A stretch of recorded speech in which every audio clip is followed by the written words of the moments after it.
ഇന്ന് നമ്മൾ ഇഫ്താറിന്റെ സമയത്തോ അല്ലെങ്കിൽ 4 മണി ചായയുടെ ഒക്കെ കൂടെ കഴിക്കാൻ വേണ്ടി എളുപ്പത്തിൽ ഉണ്ടാക്കാൻ പറ്റുന്ന നല്ല ടേസ്റ്റി ആയിട്ടുള്ള ഒരു പക്കവടയാണ് ചെയ്യുന്നത്. പക്കവട എപ്പോഴും നമ്മൾ ഉണ്ടാക്കുന്നതാണ്, എന്നാലും അതിലൊരു വെറൈറ്റി ആയിട്ട് കേട്ടോ, ഒരു സ്പെഷ്യൽ ചേരുവ കൂടെ ചേർത്തിട്ടാണ് ചെയ്യുന്നത്.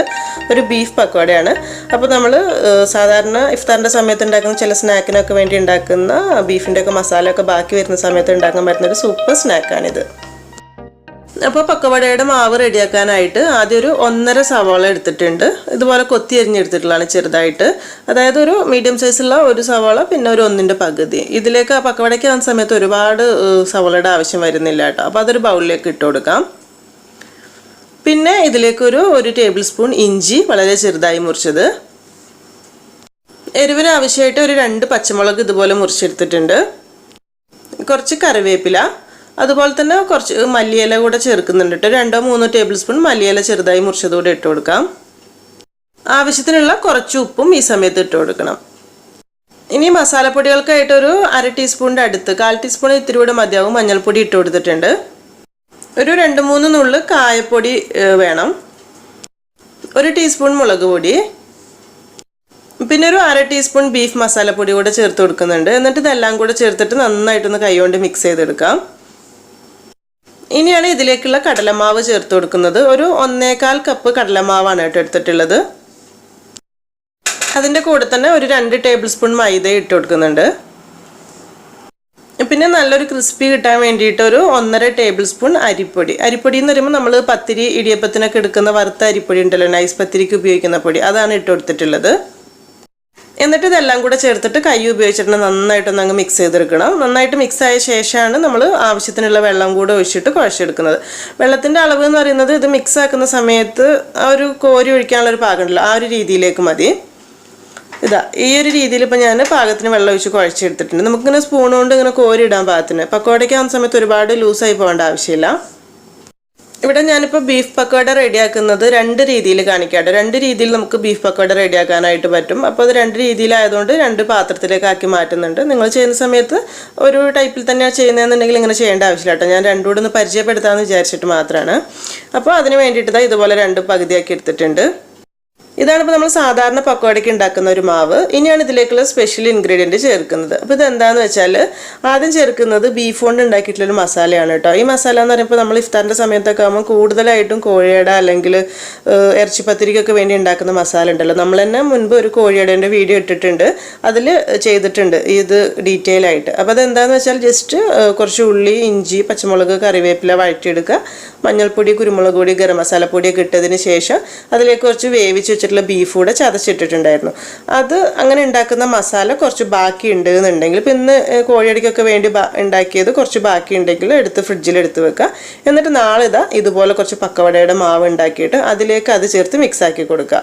ഇപ്പോൾ ഇത്തിരി വെള്ളത്തിൻ്റെ കുറവുണ്ട്, ഒരു 1.5 ടേബിൾ സ്പൂണിൻ്റെ അടുത്ത് കൂടെ വെള്ളം ഒഴിച്ചു കൊടുത്തിട്ടുണ്ട്, ഇങ്ങനെ കോരി ഒഴിക്കാൻ പാകത്തിന്.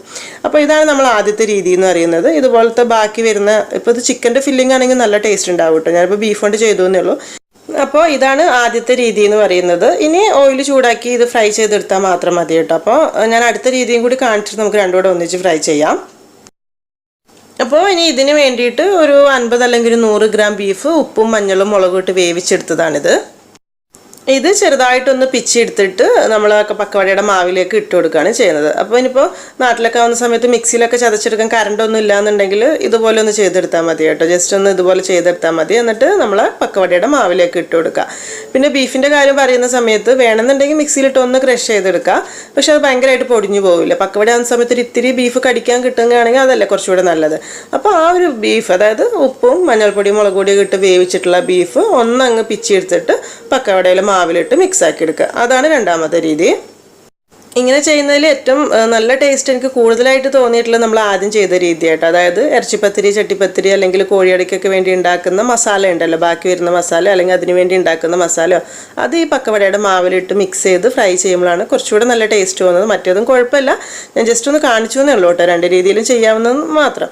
അപ്പോൾ ഇനി ഒന്നുമില്ല, റെസ്റ്റ് ചെയ്യാൻ വേണ്ടി വെക്കേണ്ട ആവശ്യമൊന്നുമില്ല. ആവശ്യത്തിനുള്ള ഓയിൽ ചൂടാക്കുക. നല്ല ചൂടായ എണ്ണയിലേക്ക് വേണം നമ്മളിത് ഇടാൻ വേണ്ടിയിട്ട്, അല്ലെങ്കിൽ എണ്ണ കുടിക്കുന്ന പ്രശ്നം ഉണ്ടാവും. എന്നിട്ട് ഇത് ആവശ്യത്തിനുള്ളത് ഒരു സ്പൂൺ വെച്ച് കോരിയിട്ട് കൊടുക്കുക. 2 ഭാഗം ഫ്രൈ ആവുന്ന സമയത്ത് എണ്ണയിൽ നിന്ന് മാറ്റുക. അപ്പോൾ തിരിച്ചു മറിച്ച് ഇട്ട് കൊടുത്താൽ മതി. ഇടയ്ക്കൊന്ന് ഇളക്കി ഇട്ട് കൊടുക്കണം. ഓയിലേക്ക് ഇടുന്ന സമയത്ത് നല്ല ചൂടുണ്ടാവണം. എന്നിട്ടൊരു മീഡിയം ടു ഹൈ ഫ്ലെയിമിൽ ഇട്ടിട്ടങ്ങ് ഫ്രൈ ചെയ്തെടുത്താൽ മതി. ഈ ഒരു പക്കവട എന്ന് പറയുമ്പോൾ പക്കവട എപ്പോഴും ശരിക്കും നമുക്ക് ഉണ്ടാക്കാൻ നല്ല എളുപ്പമുള്ള കാര്യമല്ല. അപ്പോൾ അതിലൊരു വെറൈറ്റി ആയിട്ട് ചെയ്യുമ്പോൾ കുറച്ചുകൂടെ നല്ല ടേസ്റ്റ്. അതാണ് നമ്മൾ ഈ ഒരു ബീഫ് പക്കവട എന്ന് പറയുന്നത്. അപ്പോൾ നോമ്പ് തുറയൊക്കെ ഉണ്ടാകുന്ന സമയത്തൊക്കെ ആണെങ്കിൽ ഇപ്പോൾ ഇറച്ചിയടയ്ക്കോ അങ്ങനത്തെ ഒക്കെ വേണ്ടിയിട്ട് മസാല ഉണ്ടാക്കുന്ന സമയത്ത് ഒരു ഇത്തിരി കൂടുതൽ ഉണ്ടാക്കുക. എന്നിട്ട് അതിനെടുത്തിട്ട് ബാക്കി ഇതുപോലെ കുറച്ച് പക്കവടയുടെ മാവും കൂടെ റെഡിയാക്കി മിക്സ് ചെയ്ത് ഉണ്ടാക്കുകയാണെങ്കിൽ നല്ല വെറൈറ്റി ആയിട്ട് 2 സ്നാക്ക് ഉണ്ടാക്കാനായിട്ട് പറ്റും. അപ്പം ഏത് രീതിയിലുള്ളത് വേണമെങ്കിൽ നിങ്ങൾക്ക് ചെയ്ത് നോക്കാം കേട്ടോ. ഞാനിപ്പോൾ എനിക്ക് കുറച്ചുകൂടി ഇഷ്ടപ്പെട്ടത് ആദ്യത്തെ രീതിയെന്നേ ഉള്ളൂ. ബീഫ് മസാല ഉണ്ടാക്കുന്ന സമയത്ത് നമ്മൾ കുറച്ച് മസാലപ്പൊടികളും കാര്യങ്ങളൊക്കെ എക്സ്ട്രാ ചേർത്തിട്ടൊക്കെയല്ലേ ഉണ്ടാക്കുന്നത്. അപ്പോൾ അതിൻ്റേതായ ഒരു ടേസ്റ്റ് അതിനുണ്ട്.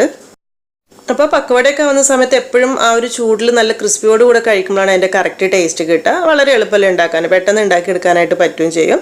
അപ്പം ഈ പറഞ്ഞതുപോലെ തന്നെ ബാക്കി വരുന്ന മസാല ഫില്ലിംഗ് ഒക്കെ ഉണ്ടെങ്കിൽ ഏത് ബീഫ് മാത്രമല്ല കേട്ടോ, ഇതുപോലെ ചെയ്യുന്ന ഏത് ഫില്ലിങ്ങും ഇതുപോലത്തെ ഒരു പക്കവടയിൽ വെച്ച് ചെയ്യാവുന്നതേ ഉള്ളൂ. അപ്പം ഇനി ഇഫ്താറിൻ്റെ സമയത്തൊക്കെ ഇതുപോലൊരു സ്നാക്ക് നിങ്ങൾ ചെയ്ത് വെക്കുന്നുണ്ട് എന്നുണ്ടെങ്കിൽ ഫീഡ്ബാക്കൊക്കെ അറിയിക്കുക. അതുപോലെ ഈ ഒരു വീഡിയോ നിങ്ങൾക്ക് ഇഷ്ടമായിട്ടുണ്ട് എന്നുണ്ടെങ്കിൽ എന്തായാലും ലൈക്ക് ചെയ്യാനും ഷെയർ ചെയ്യാനും കൂടെ മറക്കരുത് കേട്ടോ. താങ്ക്